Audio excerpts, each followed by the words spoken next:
Of course, I don't know if you have noticed that I am under jet lag right now.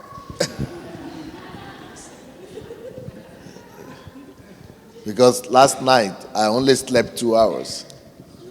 And I just flew in, and we were having meeting till like 2 o'clock in the night yesterday. So I'm under jet lag, sleepy. So who are the people that God uses or God can use to manage the earth? God needs sons. There are sons and there are children of God. All of us are children of God. But only sons of God are trusted by God to manage the earth for him. Galatians chapter 4, verses 1 to 4.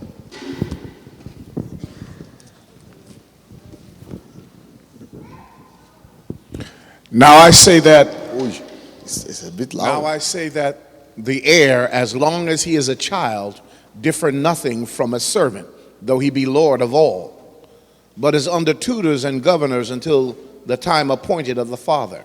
So as long as you are a child, even though you are here, you will still not be able to rule. You will not be able to manage. You are rather under lordship, under rulership. So the conditions and situations of the world, like what is happening economically in the country or what is happening politically in the country, will be influencing you. You would rather be a servant and subjected to all the changes that are going on in the country, the political crisis, the economic crisis, the weather, everything is affecting people who are not sons. But sons just stop those things. Sons, they fix the weather. Sons, they fix the political events going on in their country. Sons, they influence what kind of country they live in. They take the decision. Their decisions influence their societies. But for children, they just follow. They cannot affect. They are rather being affected. Let's read it again. Now I say that the heir, as long as he is a child, differ nothing from a servant, though he be Lord of all, but is under tutors and governors. He is Lord of all. He is the owner of everything. Like we as children of God, we are supposed to be the Lord. It's because God said we should have dominion, like he is having dominion on the earth. We are supposed to be the Lord of everything over the earth.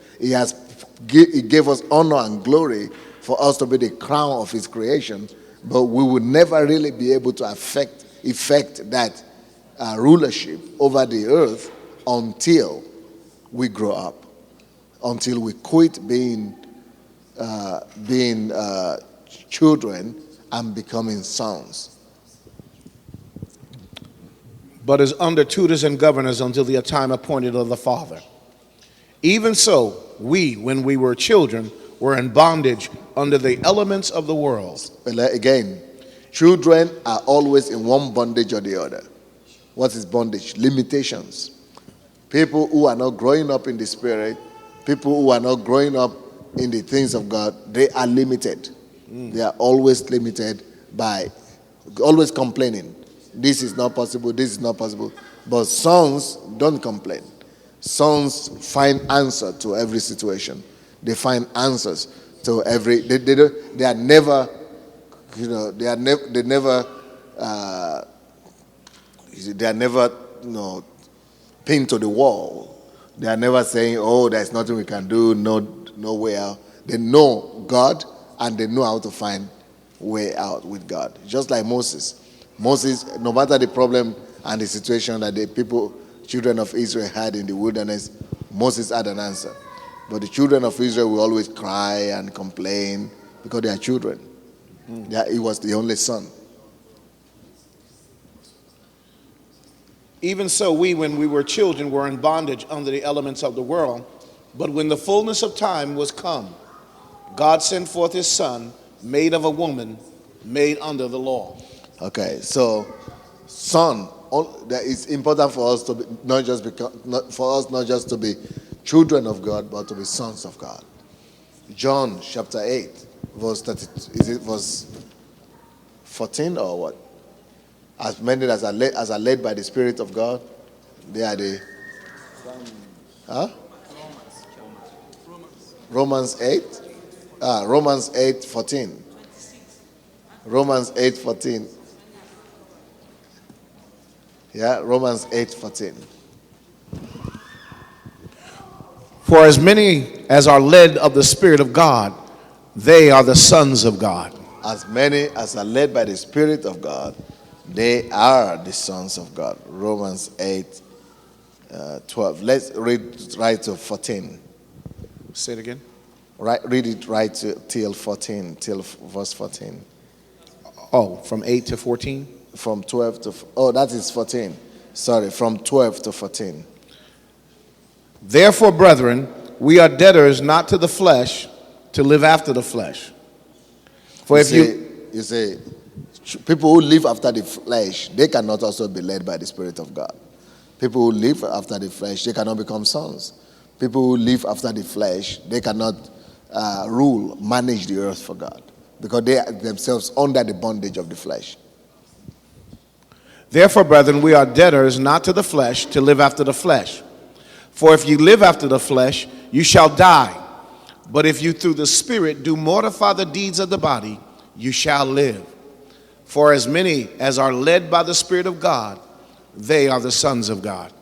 As many as are led by the Spirit of God, they are the sons of God. And only the sons of God are being led by the Spirit of God. People who are living by the flesh, they are not led by the Spirit of God. The Spirit of God leads sons. Only sons are led by the Spirit of God. So when we are talking about America, what do you do in America? How do you affect America? You have to be led by the Spirit of God. You have to just depend on the Spirit of God. Like John 5:19 says, the Son cannot do anything, only what they see the Father do. So the Son depends totally on the Spirit leading and on the Spirit revelation. So if as a son you wait on God and get God's direction about America or about any country, there will always be answer.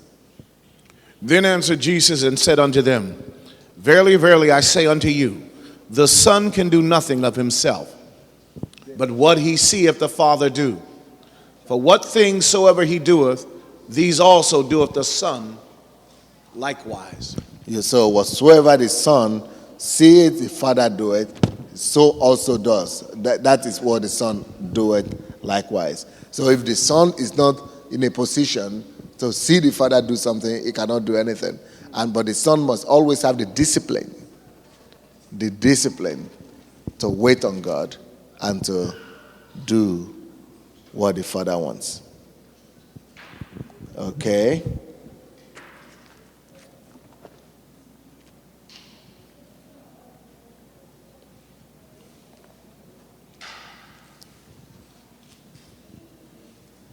Even Jesus couldn't help the world until he became a son. Matthew chapter 3 verse 16. 3:16. Yeah.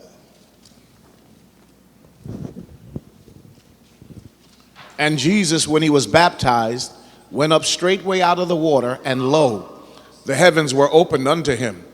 And he saw the Spirit of God descending like a dove and lighten upon him. Go ahead and read it. And lo, a voice from heaven saying, This is my beloved Son, in whom I am well pleased. Okay. You see, Jesus before he was 30, was a carpenter. But when he went to be baptized, the Spirit of God came upon him and then God certified him as a son. So he was a child before the baptism, but it was only after baptism that the Spirit of God came and said, This is my beloved Son, listen to him. This is my beloved Son, in whom I am well placed. In whom I am well placed. Mm-hmm. So there is a stage of sonship for everybody. Why was it important for Jesus to become a son? Because unless you become a son, you can never become a deliverer. Only sons are used as deliverers. Only sons can be given to the world as deliverers. Isaiah chapter 9, verse 6 and 7.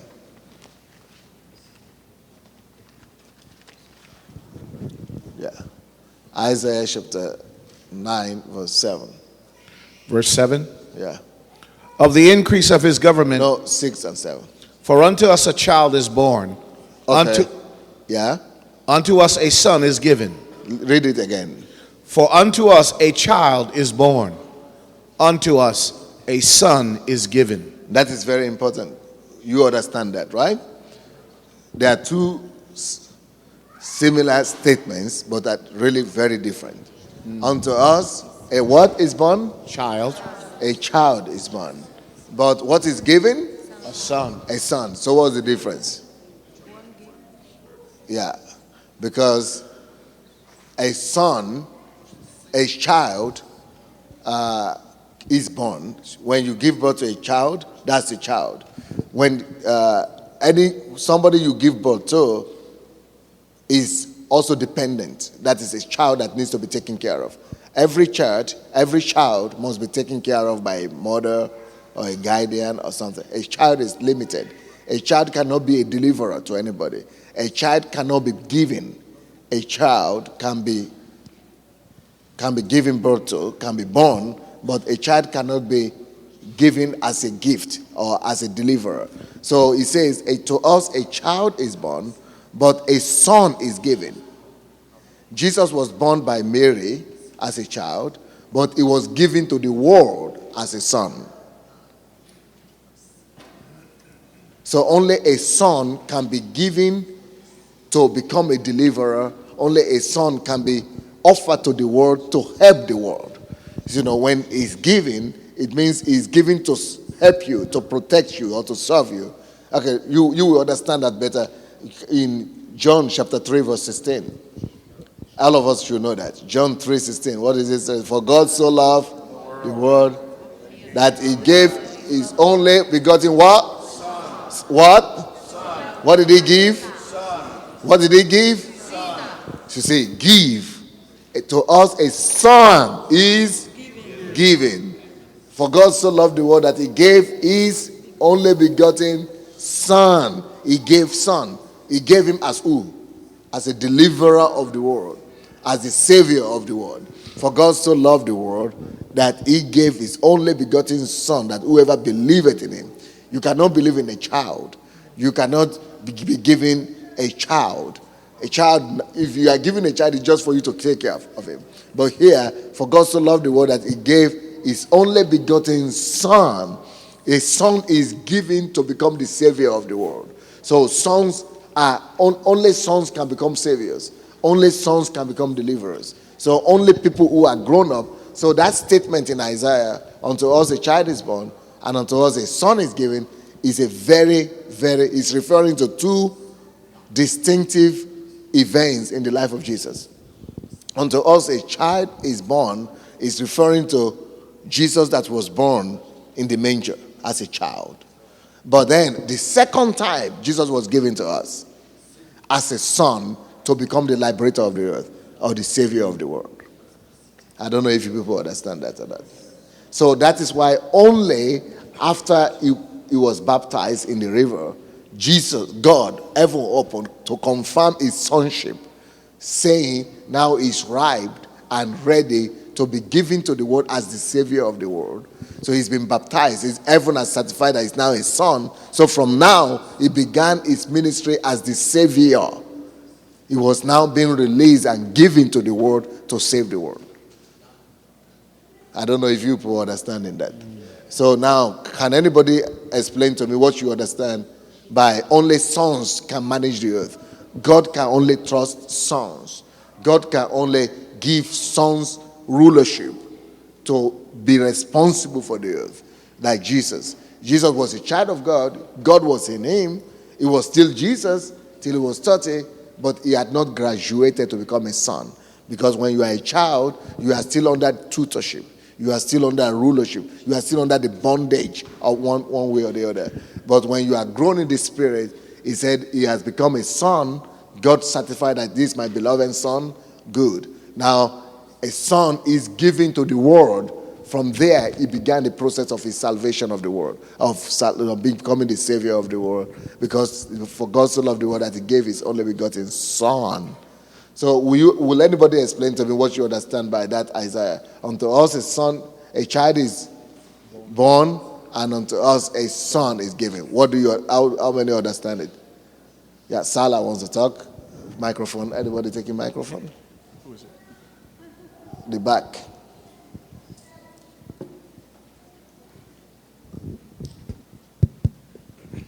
What I understood, and I just wrote down briefly, was when you're a child, you're still growing. You still need to get that milk. You still need to be fed.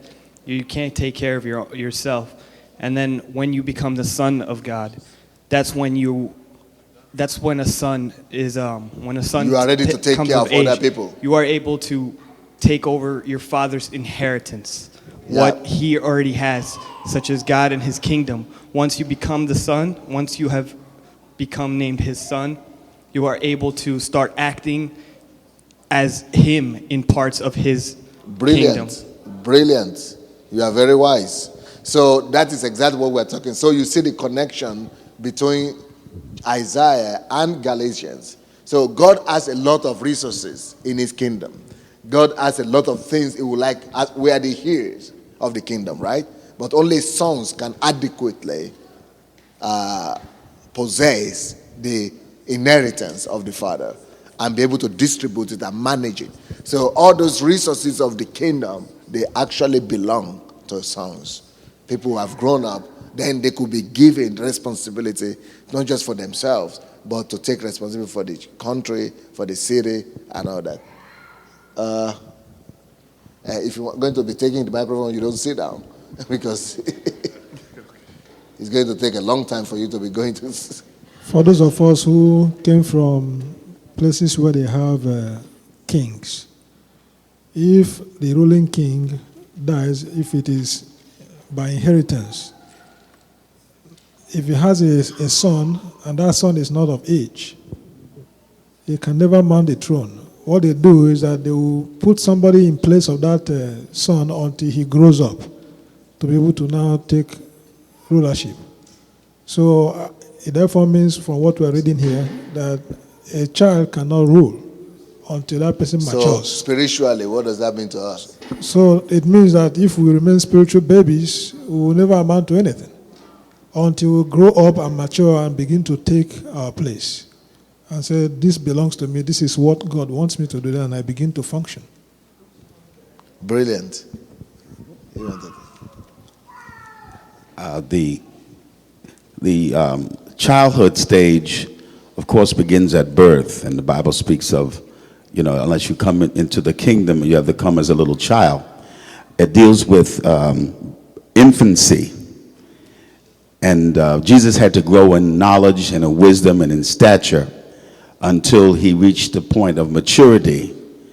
And at the point of maturity was the point of sonship, where he can actually then do what God had called him to do. Instead of being an infant, now he is mature, he's complete, he's ready to perform the duties that God has given him as deliverer and savior. You are right. Talking about Jesus, let's read another scripture. Luke chapter 2, verse 42 and 52, 50, I think. Verse 40 and 52.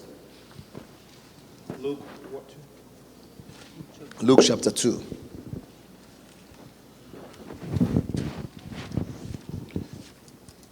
Okay, I'm in Luke 2, 40 and 52. And the child grew and waxed strong. And the child did what? Grew. You see, if Jesus had refused to grow, even he didn't stand a chance. Even though he's Jesus, even though he's the Son of God, but if he had refused to grow, to work on himself, and for him to grow, he needed to work on himself. For his character to be changed. For him to have the knowledge of the kingdom of God. He needed to work, not just because he's born with Jesus. He needed to work on himself. So, read it. And the child grew and waxed strong in spirit, Filled You with see, he wax strong in spirit. And to wax strong in the spirit, you've got to do spiritual stuff. Pray, read the scripture, fast, do those things. And he was busy. Jesus was busy as well. So it's not by accident. You don't grow in the spirit like you grow physically. You grow physically just by waking up and eating. But here you've got to do stuff. filled with wisdom, and the grace of God was upon him.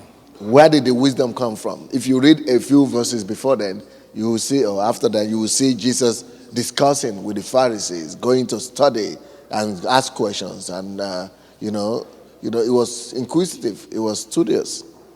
Yes. Now his parents went to Jerusalem. That's what I'm saying. But let's go to 52. 52. And Jesus increased in wisdom and stature You see, and in favor. at different stages of Jesus' life, Jesus kept on growing and increasing. He increased in wisdom and stature and in favor So with Jesus God. did not just grow in stature, but he was growing in wisdom as well. Then in favor with God and with man. So it's a whole process. It's a conscious thing that we all need to do. We need to consciously grow. All right? Who else wanted to say, what's the difference between Jesus was giving to us a child is born to us and a son is given to us. A son is given to us. A child always depends on somebody That's to right. be fed, to be told what to do. His son can be depended on. Basically, Yes. after we raise a child to a stage of sonship, they are on their own, kind of. And they ma- begin to take care care of you. of their responsibility too. So we can say a child is needed dependent, whereas a son can be depended on. Praise the Lord. Very good.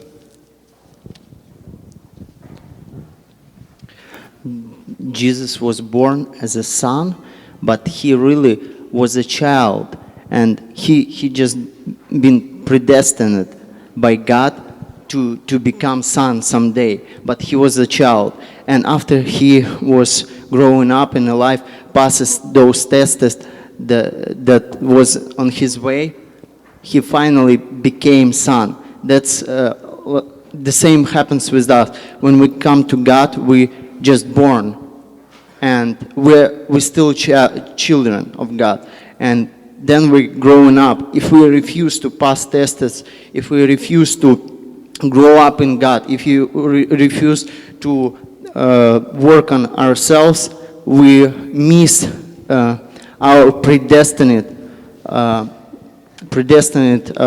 way to become a son of God someday and fulfill his ministry, fulfill his work. Very good.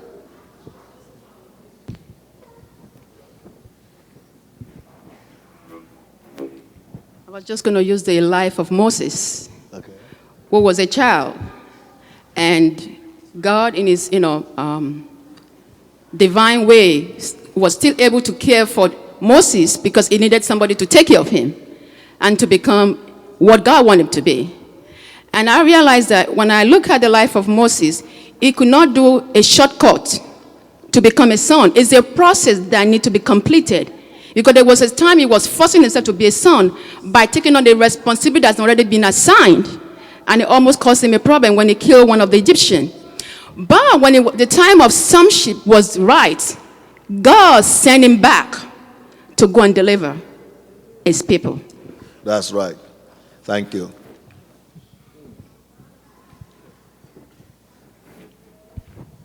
If we look at what we call the silent years of Jesus, we will really appreciate preparation.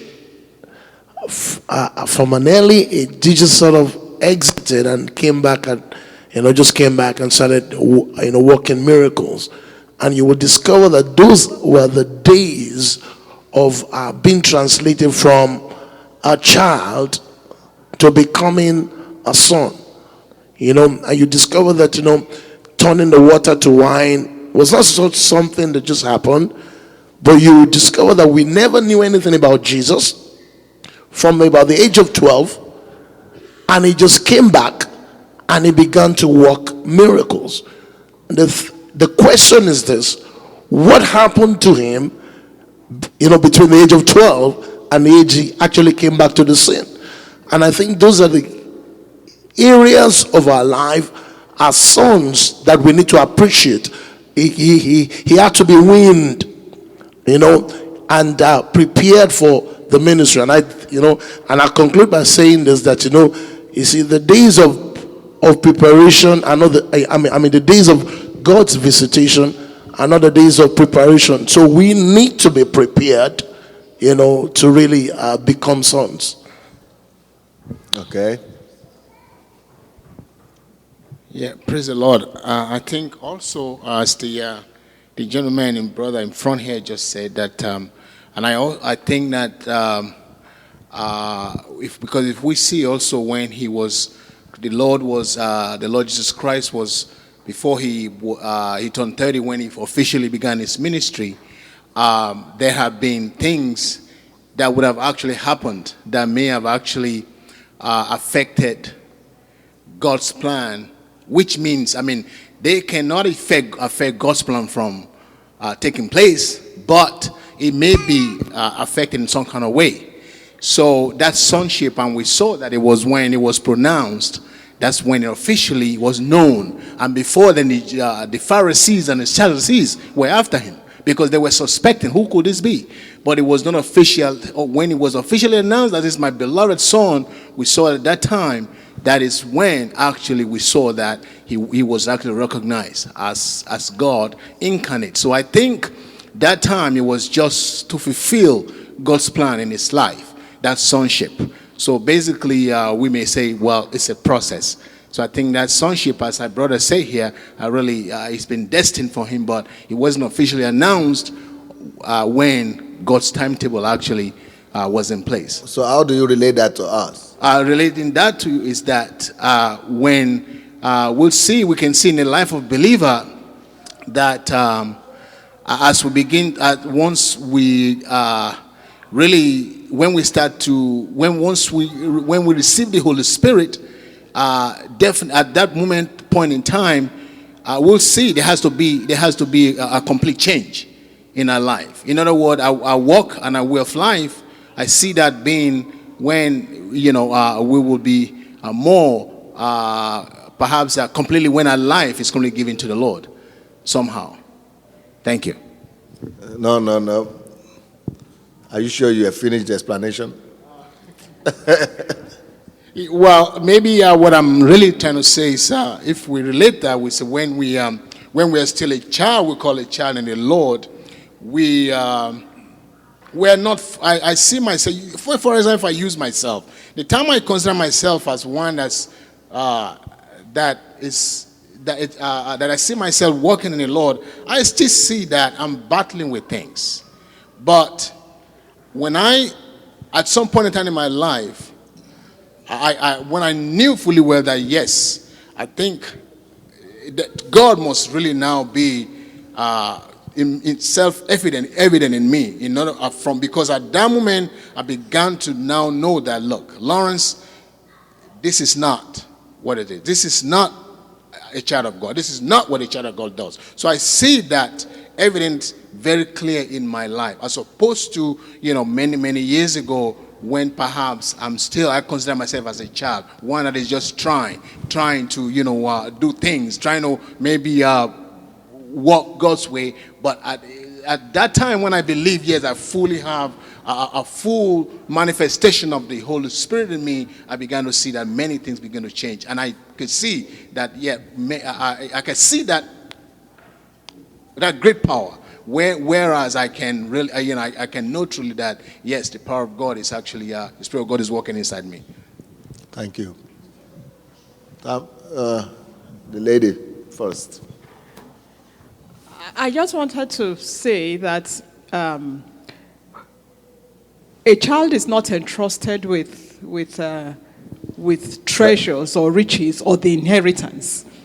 If we look at the story of Abraham, when he sent his servant to go and get a wife for his son Isaac, it was the servant he sent. And the Bible says that the servant had control of all of his riches. He was the one who controlled all the riches of Abraham, not Isaac, even though Isaac was a child, a son. And for us as believers, if we do not step up to that place of responsibility and sonship, we will just be like Isaac, who, though he had an inheritance, the inheritance was being managed by a servant. And the inheritance belongs to Isaac, but he did not have control over it. The same way, if we refuse to grow up as children of God, even though everything God has is ours, servants will be managing it. And that is why we are where we are today, because God cannot entrust us with the things that belong to us rightfully as his children, and they are therefore being managed by servants. But exactly, that is the whole situation we're seeing all over the world around us. You see, there is another scripture in Ecclesiastes that confirms that the prince is working on and servant on horses. So that is what the servant in this situation really, in that working on riding on horses, are the unbelievers. See all the unbelievers around us. They're actually controlling the wealth of the world, the inheritances of our Father, the government. The earth belongs to the Lord. The earth is the Lord's and the fullness thereof. But who controls most of the wealth and the influences and the powers of the world is the ungodly people. Why? Basically because the Christians are not stepping out of their comfort zones to take responsibility for the things that God belongs to their Father and to manage the earth for God. So that's why we say we must begin to teach our churches that we must release believers, not just to sit in churches for ages and just wait till they die, but train them to come out and and go to study and take responsibility for the society, so that the sons and the masters will not be walking on feet while the servants of this life are riding on horses.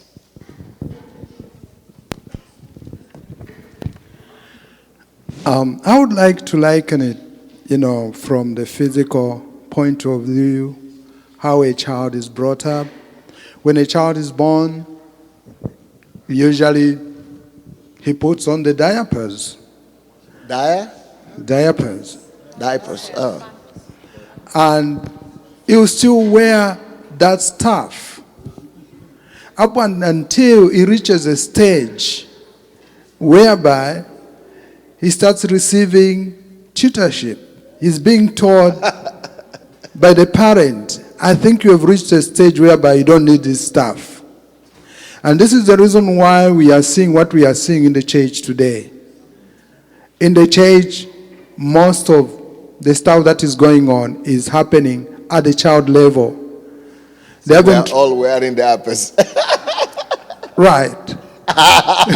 So in the spiritual, when a child reaches a stage, he starts receiving instructions, teachings, as we are receiving right now. That's right. That's when now we grow up and realize we're supposed to move from a child, or being, from childhood to a sonship, so that we can actually leave the stuff that we are not supposed to be moving around with. Okay. Let us say then, let Pastor say. I have a question. Okay. I have a question. How do we deal with this? Because, I understand this. And I've been trying to teach this for some years. Now, how do you communicate this effectively to people, to mobilize them from that point where they are just sitting down to a place where they are actually getting it and they are running with it? Now, I know that for most of us here, we get it. But how many are we? Yeah. And how long is it going to take? I was able to move my people from, just going out and doing all kinds of jobs to, going out and improving yourself. And, if you are doing CNA, you go and get a nursing degree, you get a nursing degree, you go on for a master's in nursing and things like that, just to make them change the mindset that, you can be a better person and you can be in control. How long is it going to, because you have more experience in this area, how many years would this take to get people to that place where they now say, oh, I get it now? Very good. Thank you. I will answer that question, but after he speaks. He wants to say something, so I will later answer the question. But I was to say something and shed a little light on the answer. I think something that, to answer your question, Pastor Sunday, like he has said several times, he was trained in isolation by God, not being confused by church culture. So I think he started right. He started his church with this kingdom mindset. But in case of us, we started with the wrong, I won't say wrong, but different, the mindset we were taught. So we are now, this is a paradigm shift. And the Bible says, be ye transformed by the renewal of your mind. But we know sometimes it takes a while. Just the same way you taught them and they develop faith to move from one career to the other. By the time you keep telling them this over and over and you model it and you stand for it, and you help some people deliberately. That's what I'm trying to do now. I'm deliberately helping some people to know you are an apostle and a pastor in your chosen field of calling. As a doctor, as a nurse, you are not just there to make the money. You are an apostle in that field. So set up ministry in that line that will bring the life of God upon that area. When you begin to do that over and over, years and years, definitely if you don't quit, because tendencies for us, we think it's not working and we quit. But if you keep saying it, I think it's going to work. To add to the sonship, this just from another dimension, the Bible says that God gives to us according to our several ability. Sometimes as leaders, we're quick at looking at result. Whereas life gives to you according to your ability. What it means is looking at the parable of the sower. If you look at the book of Luke chapter 19, the ones that God gave the 5 talents, because he went out, developed it, the Bible says God gave him 10 more cities. God gave him 5 more cities. That is, our ability to dominate and to increase in life depends on us growing up, maturing in the things that God has given to us. Let me say this before I close. If I give my church to Pastor Sunday today, I can assure you my church will, my church will increase in size about 20 times within the next 1 year. Why? He has known something that I don't know. There's a secret with him that I don't know. So for us to manifest sonship, it is for us to discover certain things that God wants us to discover, for us to grow and mature. And the more we mature, God will entrust more. Not even so much as God. When we mature, life distributes to you according to your ability. Life distributes to you according to your level of maturity and knowledge. But sometimes we're quick to say, oh, that's his time. His time has come. God has a special. No. He has developed some things. He has discovered some secrets. So the more we discover some things in God, the more now I'm beginning to see things in different light. And the more I see that, what is a problem to you is I have solution for it. It becomes easy for me. I'm able to manifest in that area easily.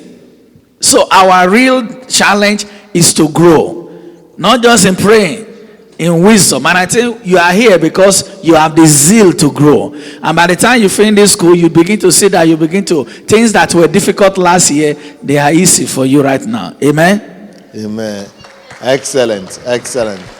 Now, if you give me your church today, I will not say in 1 year it will grow 20 times.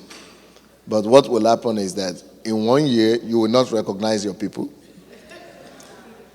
Number 2, in 1 year, the whole of Brooklyn will know there is a church there. In 1 year, we will have people in the government of New York. We will have people anywhere you want them to be.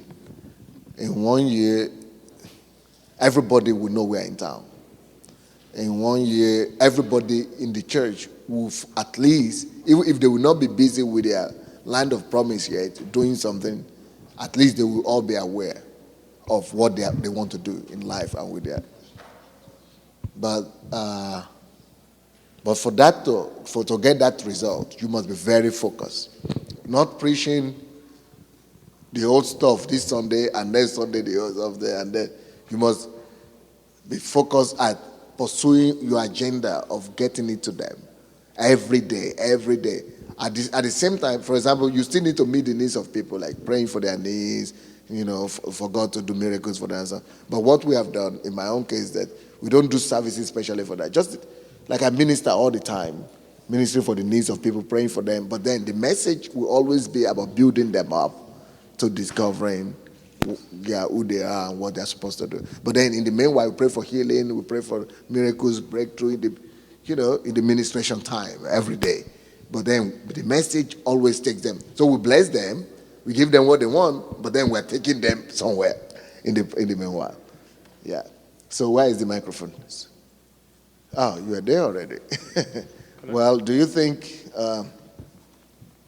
wait a minute. I wanted to answer that question that she asked. How long will it take for you to change a church and make, how long will it how long will it take for this to happen? It depends on how focused you are. I would say if it's a church that is in transition and with a pastor in transition as well. If the pastor will keep on learning, keep on hearing this message as himself, keep on himself growing and advancing his knowledge, then keep on working on the people, you will need 3 years to get them to have the results that I'm talking about, the kind of results. Like in Kiev, 3 years. 3 years. Like in Kiev, I thought to the extent that it would be an embarrassment for you to even come to church if you don't want to do anything for God. If you don't want to take responsibility for the earth. Huh? So everybody, we're teaching them, we're letting them see it for themselves. So until they begin to, everybody going to study, everybody going to do business, everybody going to do something that will help them eventually to be responsible for their own peace of life. Well, you know what? I'm going to the airport. So we have to stop the deliberation, unfortunately.